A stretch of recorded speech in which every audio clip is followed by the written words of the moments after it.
Olá pessoal, tudo bem? Sejam muito bem-vindos ao meu canal, canal Ações Práticas. Meu nome é Gomes. Lembrando que esse vídeo não é uma recomendação de investimentos, simplesmente a forma que eu invisto. Pessoal, nesses últimos dias, na verdade, nesse último mês, quem acompanha a Bolsa de Valores, o Ibovespa, que é o índice da Bolsa, tem visto fortes quedas. A gente está aí com uma queda já de 6,18% nesse último mês, né? É uma queda para o índice, né? É uma queda considerável. E essa queda, automaticamente, ela se reflete nas ações, nos papéis das empresas.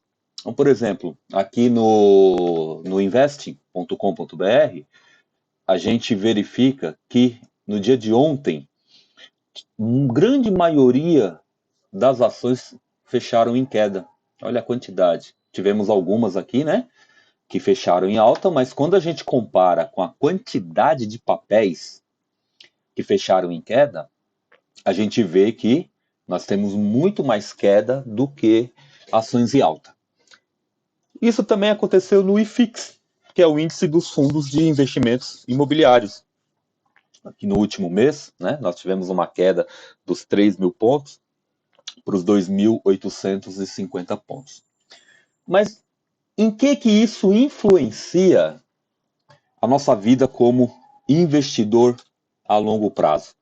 Isso é algo negativo? Isso é positivo? Depende.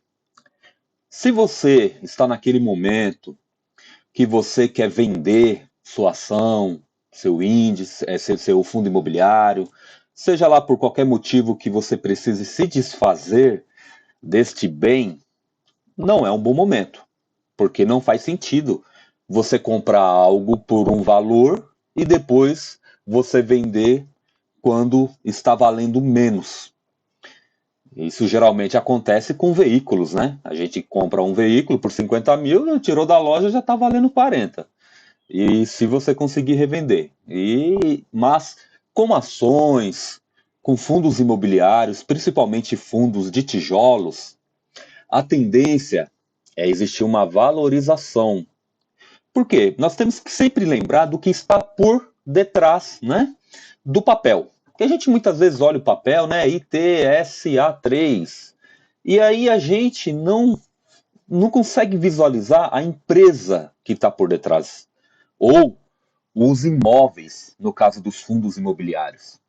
Então você pensa num fundo imobiliário que tem aí participações, ou é proprietário mesmo de vários shoppings, ou de um que seja.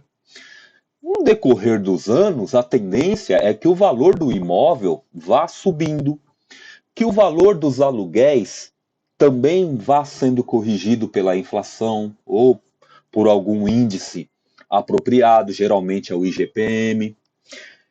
Então, de repente troca governo ou o governante, né, no poder dá alguma declaração e o papel que representa aquela empresa, que representa aquele índice, ele sofre uma queda, ele sofre uma variação negativa, ou até mesmo o mercado já se posicionando, prevendo determinadas situações, joga aquele papel para baixo, muitas vezes uma desvalorização de 1% no dia, 5%, até 10% eu já vi acontecer, como aconteceu com o Bradesco dias atrás. E no caso do Bradesco, realmente foi uma queda nos lucros, né? Principalmente. Não só isso, mas principalmente isso. Então, significa que a empresa deixou de ser uma boa empresa para se ter a longo prazo, ou uma boa pagadora de dividendos para quem tem a estratégia de estar ali recebendo dividendos? Não necessariamente. E a gente está vendo isso acontecer, né?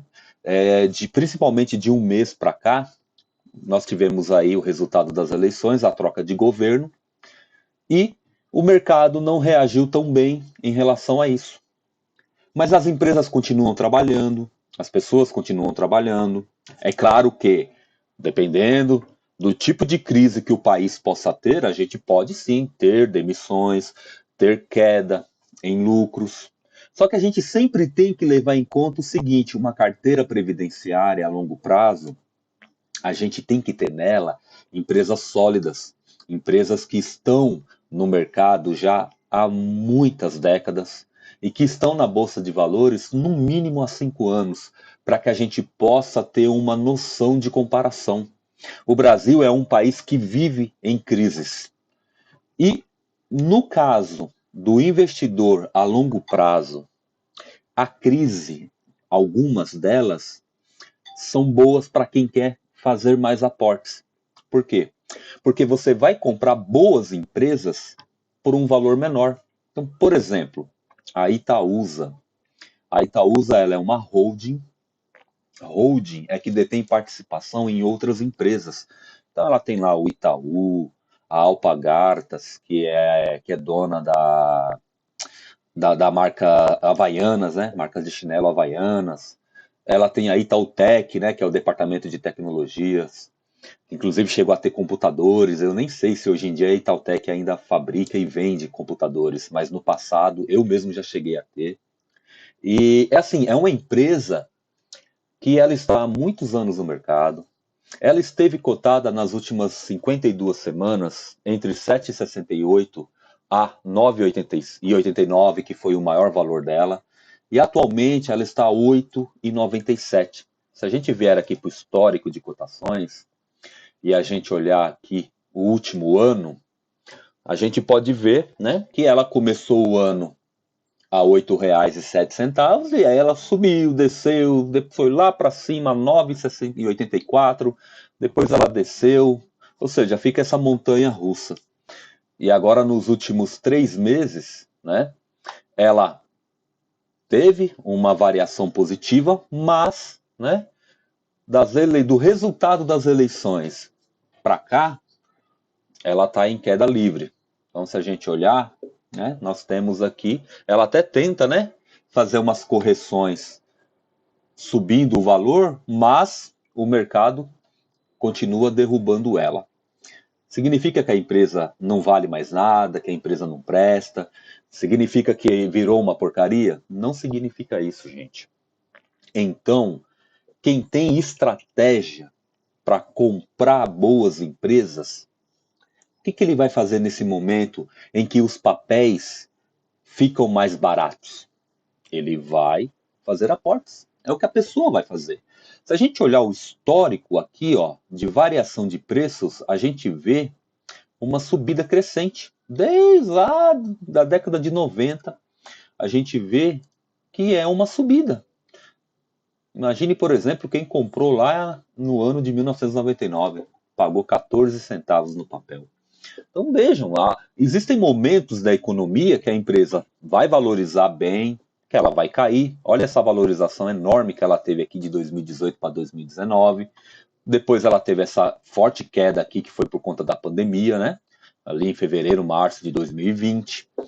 Só que isso foi global, não foi somente a Itaúsa. E as variações continuam. Então, quem consegue ter caixa para aproveitar esses momentos onde existe a queda, então se a gente pegar esse período, por exemplo, imagine, né? Quem tinha caixa aqui em julho desse ano, comprou o Itaúsa a R$ 7,77. Se comprou visando o longuíssimo prazo e não simplesmente uma subida para poder fazer um trade, a pessoa pagou numa empresa que, coisa de um mês atrás, estava R$ 1 mais cara, 3 meses antes estava R$ 2 mais cara, a pessoa pagou barato. Barato, claro, né? É um conceito relativo. A gente sempre tem que olhar, né, o preço sobre o patrimônio. Por exemplo, se a gente for olhar hoje o valor patrimonial da Itaúsa, o preço sobre o valor patrimonial, ela está cara. Por quê? Porque significa que para você comprar R$ 1 na empresa, você tem que pagar R$ 1,23.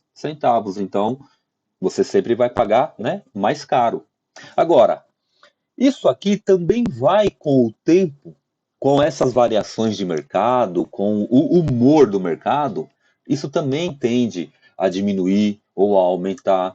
Então nós que temos essa estratégia de investir a longuíssimo prazo, para a gente ter uma carteira de previdência, a gente deve sempre ficar de olho, pelo menos aí uma vez a cada 1 ou 2 meses, dar uma olhada, ou quando for realmente fazer os aportes, para verificar se a empresa está barata, se o preço médio que você tem na tua carteira, se o valor que está o papel está dentro do teu preço médio, para que você não aumente, né, o seu preço médio, você ou mantenha ou vá diminuindo com o tempo. Porque para nós, o que importa não é necessariamente a cotação da empresa. O Barsi, inclusive, ele sempre fala isso, que ele não massageia o ego dele vendo quanto que ele tem de patrimônio, quantos bilhões ele tem. O que importa para ele é o que está caindo na conta lá da corretora todo mês.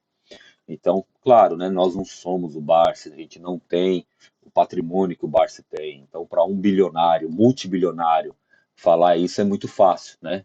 Ah, caiu bastante o patrimônio dele, em vez de ele ter 4 bilhões, agora ele tem 1 bilhão. Tá, ele ainda continua um bilionário, e se ele ficar quietinho, se ele não vender as ações dele, muito provavelmente a variação, né, a renda variável, vai fazer o patrimônio dele voltar ao patamar anterior.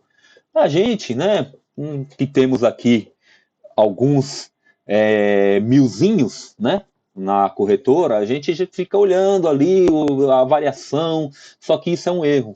Isso é um erro, a gente ficar olhando sempre a variação do mercado, a não ser que a gente faça trade. Quem faz trade é obrigado a ficar olhando, porque de fato ele lucra com a diferença de valores.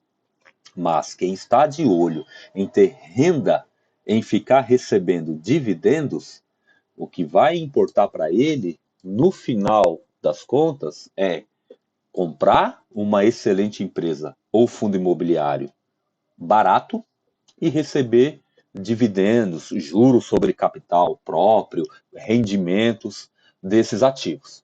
E a gente tem aqui outros exemplos. Por exemplo, né, temos aqui a CEMIG, empresa de energia elétrica.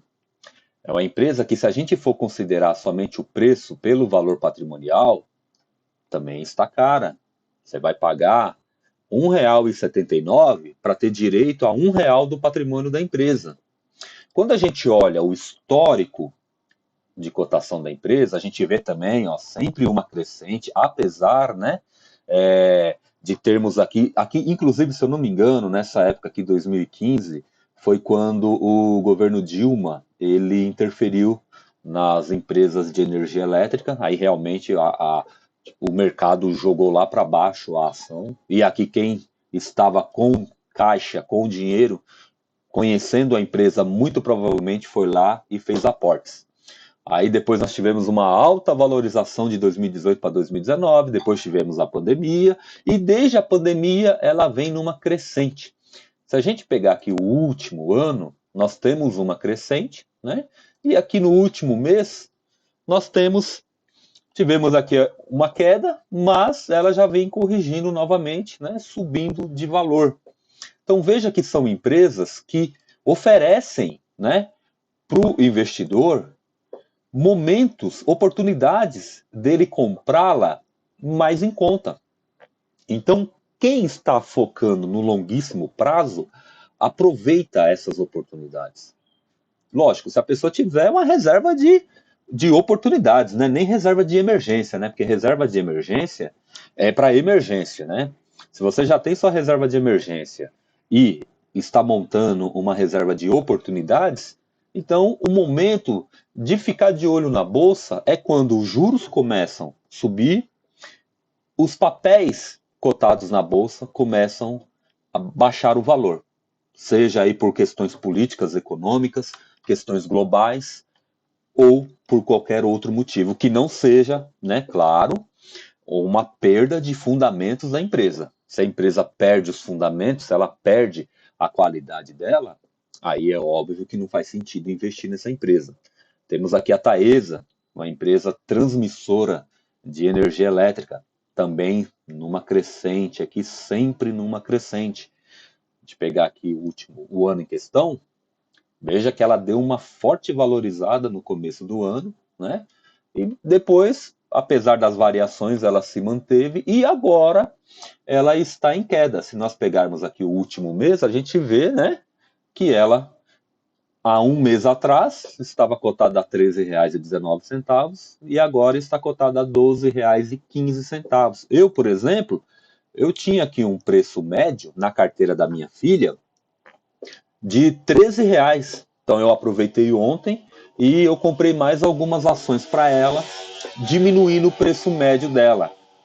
Então a gente, pô, minha filha tem 14 anos e eu venho fazendo a cabeça dela, conscientizando ela, inclusive ela estava comigo ontem quando eu fiz a compra, para que ela viva dos dividendos dessas empresas, enfim, de tudo, de todo o resultado que essas empresas e fundos imobiliários possam proporcionar para ela daqui a 20 anos, 30 anos. Daqui a 30 anos ela vai ter praticamente a minha idade. Então imagine o tanto de oportunidade, né, que ela terá com esses altos e baixos da renda variável. Banco Bradesco, que eu comentei, né, ele teve aqui uma queda expressiva por conta aí, vamos pegar aqui o último mês, por conta de um resultado que não agradou o mercado, né? Ele teve só 5 bilhões de lucro, né? 5 bilhões de lucro no trimestre, mas o mercado tinha projetado 6 bilhões e alguma coisa. Então foi 1 bilhão a menos, é dinheiro pra caramba, e aí o mercado jogou a cotação dele para baixo. Ótimo momento para quem acredita no Bradesco, para quem vê o histórico do Bradesco em todas essas décadas, ir lá e aportar. Inclusive foi algo que eu fiz. Repetindo, não é recomendação, cada um faz a sua análise, mas para quem está sempre focando no longo prazo, é uma excelente oportunidade. Santander é outro. Se a gente pegar aqui o Santander, veja que ele está perto, a cotação está perto da mínima das últimas 52 semanas. É um banco que ele é um excelente pagador de dividendos. Ele tem os sócios majoritários, que inclusive são lá da Espanha, né? Faz questão de receber dividendos. E aí a gente que está junto, né, na sociedade também recebe. Veja que nós também temos uma crescente histórica aqui no Santander. Se a gente pegar esse ano, ele praticamente está no valor que ele começou no ano.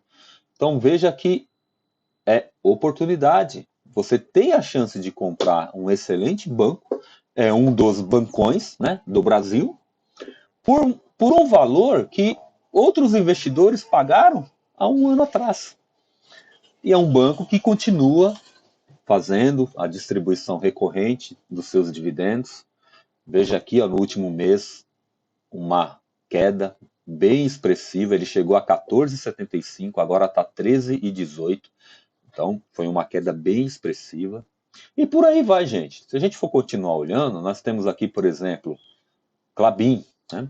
Klabin, ela chegou na mínima de 3,54 e na máxima de 6,11 nas últimas 52 semanas. Agora ela está 4,20. Se a gente olha aqui o último ano, em relação ao começo do ano, ela está com um valor bem menor, mas ela chegou a ficar ainda menos. Inclusive, alguns investidores afirmaram que Klabin abaixo de R$ 4 eles compram se tiver caixa, porque é uma empresa centenária. Tem um vídeo meu aí no canal falando da Klabin. É uma empresa que paga dividendos recorrentes. É uma empresa que toda a operação dela é completa do começo ao fim. Então ela tem os terrenos, ela tem as sementes, ela planta, ela tem as mudas que viram árvore, que é a matéria-prima do que ela vende, do que ela produz. E é um ciclo sem fim. Então é uma empresa que o investidor a longo prazo, ele vai ficar de olho nessas oportunidades que o mercado dá de comprar mais barato. Lembrando, gente, que sempre falando que é o caso da pessoa que não está preocupado com a variação do patrimônio, mas sim está focando nos dividendos, numa renda passiva. E a gente tem muitos outros exemplos de empresas que sofrem muita variação, que dão ao investidor grandes oportunidades de compra e que não é porque estão baratas que são empresas ruins. Então é isso, gente. Queria só compartilhar isso com vocês, porque eu estou na bolsa desde 2018. E desde 2018 para cá, eu já dei muita cabeçada, já fui trade, já fui swing trade, já fui position trade. Só nunca fui day trade, porque aí realmente day trade é insano. Mas, pelo menos não aqui na bolsa brasileira, né? Já fiz algumas besteirinhas aí fora. E a gente vai aprendendo. A gente vai, com o tempo, conhecendo qual realmente é o nosso perfil.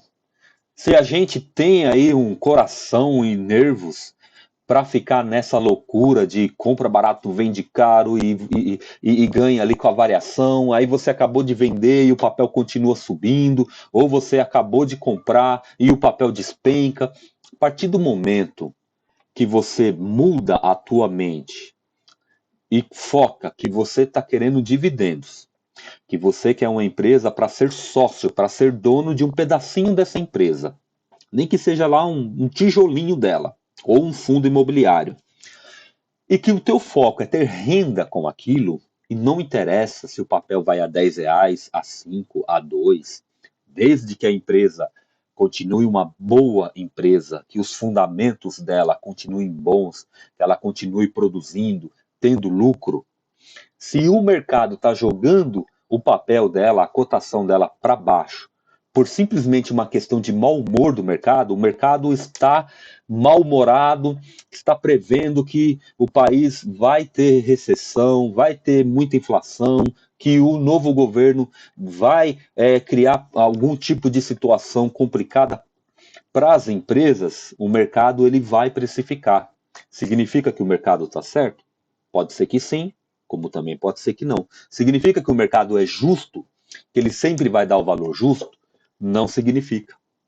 Tem muita empresa que tem bons fundamentos e que mesmo assim vivem apanhando do mercado. Um exemplo, Banco do Brasil.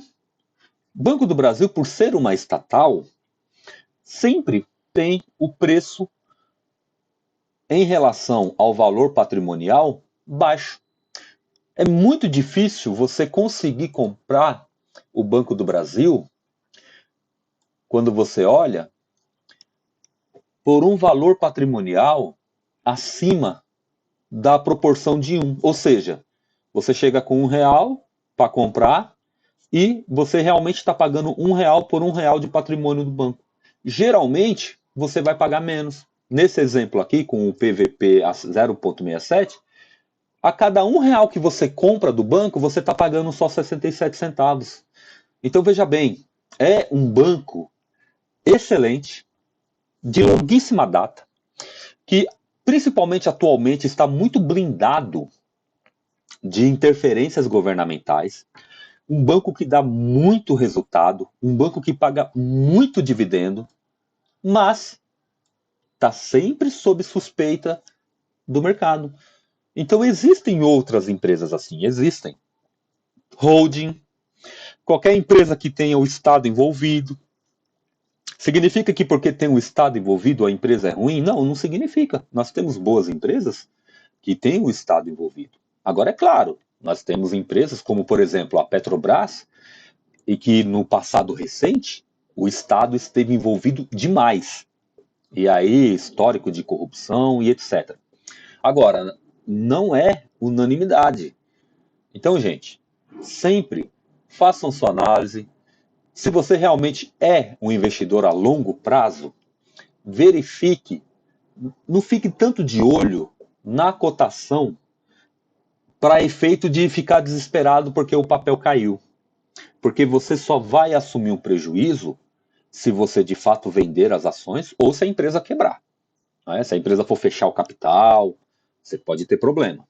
A gente também não tem que ignorar essa parte. Mas do contrário, Se a empresa continua boa, momentos de queda nas cotações são oportunidades para a gente que investe a longo prazo. É muito fácil a gente ouvir, assistir uma entrevista do Barsi, ou de outros, né, investidores. Tem também o Luiz, esqueci agora o nome dele, acho que é Luiz Paz. Ele é um investidor bilionário também da Bolsa. Eles ficam falando, né, que pagaram centavos, que quando a ação caiu a sei lá quanto, que ninguém valorizava, eles foram lá e compraram. É muito fácil a gente olhar para o passado, né, e ver que deu certo. Só que quem é que teve a coragem de fazer o que a pessoa fez? Então a gente precisa trazer isso para nós. Se a gente muitas vezes também não fica simplesmente só seguindo a onda, né? Só seguindo essas casas de recomendações. Olha, a bolsa tá ruim, caia fora da bolsa, venda, vá para a renda fixa. Aí a pessoa vende as ações, os fundos, tudo barato e vai para a renda fixa. Aí depois, não, a bolsa agora tá ótima. Só que essas notícias só vêm quando já tá tudo caro. Aí você vai para a bolsa, vai e compra caro. Então você fica girando patrimônio, pagando emolumentos para a bolsa, para a B3, né? Pagando tarifas para as corretoras. E no final, você não teve lucro nenhum. No final, de longuíssimo prazo, você não conseguiu realmente ter uma renda passiva, ter um bom patrimônio. Então, conheça o seu perfil, veja se realmente o que você quer é ficar movimentando ou ser um investidor a longo prazo. E se você quer ser um investidor a longo prazo, aproveite esses momentos turbulentos, onde as empresas continuam boas, mas as cotações estão baratas. Beleza, pessoal? Espero que vocês tenham gostado. Eu estou sempre respondendo os comentários, faço o meu melhor. A gente está aprendendo junto. O canal é pequeno ainda. Se puder, deixe o seu like. Se inscreva se você acredita que o canal possa te agregar conteúdo.